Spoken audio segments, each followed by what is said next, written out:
Assalamualaikum warahmatullahi wabarakatuh. Awal tahun 2021, masyarakat Indonesia ditimpa berbagai macam musibah seperti pandemi corona yang belum berakhir, tanah longsor, banjir, gempa bumi, gunung meletus, hingga kecelakaan pesawat yang begitu besar. Belum lagi kematian para alim ulama yang terjadi secara terus-menerus. Sejatinya tidak ada manusia yang tidak membutuhkan rasa aman. Namun dalam realitas kehidupan, kesulitan, musibah atau kondisi tidak aman mustahil untuk dihindari. Manusia memang hidup dalam serba dua kemungkinan. Siang dan malam, sehat dan sakit, hidup dan mati, aman dan tak aman. Yang perlu disikapi dari musibah ini adalah mengembalikan semuanya kepada yang maha memiliki, Allah Subhanahu wa Ta'ala. Bumi, langit, dan seisinya adalah milik Allah, maka Allah berhak mau menjadikannya seperti apa. Bahkan seandainya pun seluruh bumi dan isinya diluluh lantakan, manusia tidak akan bisa berbuat apa-apa. Namun demikian, manusia juga harus bermuhasabah, introspeksi diri, apakah musibah yang ia terima merupakan bentuk ujian, peringatan, atau yang lainnya. Sehingga manusia bisa lebih berhati-hati dalam menjaga amanah alam ini yang telah Allah berikan.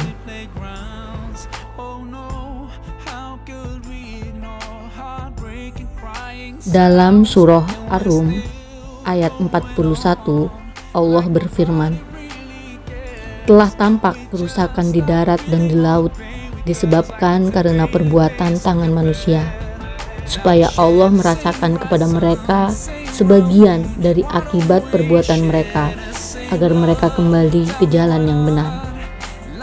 Segala bentuk perbuatan merusak alam adalah kemaksiatan. Karena dengan merusak alam secara tidak langsung telah mengurangi keseimbangan alam dan akan menyebabkan masalah pada hari ini dan masa-masa yang akan datang. Tanah longsor terjadi bisa karena adanya penebangan pohon secara brutal. Banjir datang karena dipicu perilaku buang sampah yang sembarangan.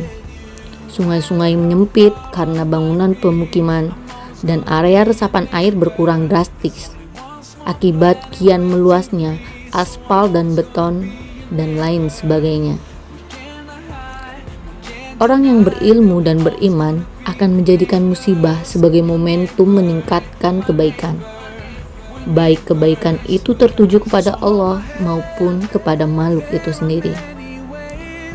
Rasulullah Shallallahu Alaihi Wasallam bersabda dalam hadis riwayat Bukhari, "Barang siapa yang Allah kehendaki baginya kebaikan, maka Allah akan memberikannya musibah serta cobaan."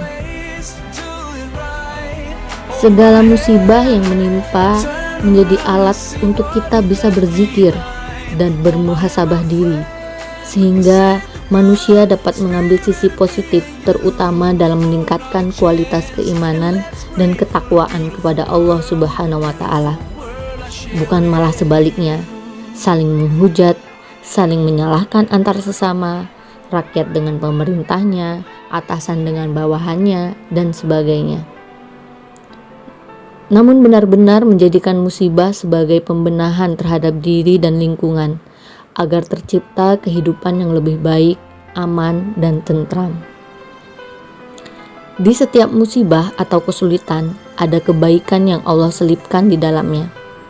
Hanya orang-orang yang sadar dan sabarlah yang akan meraih kebaikan tersebut.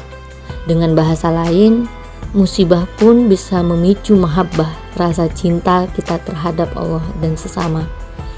Selain dari kebaikan-kebaikan yang bersifat relatif, kesabaran dalam menerima musibah adalah cara Allah menghapuskan dosa-dosa. Tidak ada yang menimpa seorang mukmin dari kelelahan, penyakit, kesusahan, kesedihan, hingga duri yang menusuk tubuhnya, kecuali Allah menghapus kesalahan-kesalahannya. Hadis riwayat Bukhari. Yang ditekankan dalam konteks musibah adalah kesabaran menghadapinya. Memang di kalangan ulama banyak terjadi perbedaan pendapat apakah kesabaran atau musibah itu sendiri yang menyebabkan terhapusnya dosa-dosa. Sesungguhnya musibah yang menimpa orang mukmin tidak mengandung pahala, sebab musibah bukanlah atas usaha dari mukmin tersebut. Akan tetapi pahala itu terletak pada kesabaran mukmin atas musibah yang ia alami. Namun dijelaskan bahwa musibah adalah pelebur dosa, sekalipun orang mukmin yang ditimpanya tidak sabar, sebab tidak ada syarat bagi pelebur dosa untuk diusahakan oleh seorang mukmin. Dari sini dapat dipahami bahwa apapun bentuknya musibah adalah sebuah cobaan dari Allah untuk makhluknya yang di dalamnya mengandung maksud dan tujuan baik bagi yang menerimanya. Tinggal bagaimana kita menyikapinya, sabar atau malah justru ingkar. Dengan demikian, musibah adalah sarana untuk mengingat sang pemberi musibah itu sendiri. Upaya untuk meningkatkan kualitas keimanan yang pada akhirnya menumbuhkan rasa cinta yang mendalam kepada Allah setelah merasakan kenikmatan di balik musibah yang menimpa. Maha suci Allah yang senantiasa memberikan yang terbaik untuk makhluknya. Semoga kita semua senantiasa dijadikan orang-orang yang mampu menyikapi segala musibah sebagai sarana peningkatan iman dan takwa, sehingga hilangnya musibah berbekas kebahagiaan baik untuk dunia maupun akhirat. Wallahu a'lam bishawab.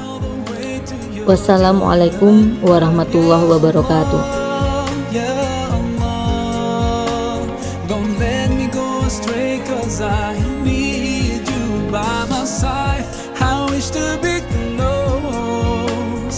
Close to you.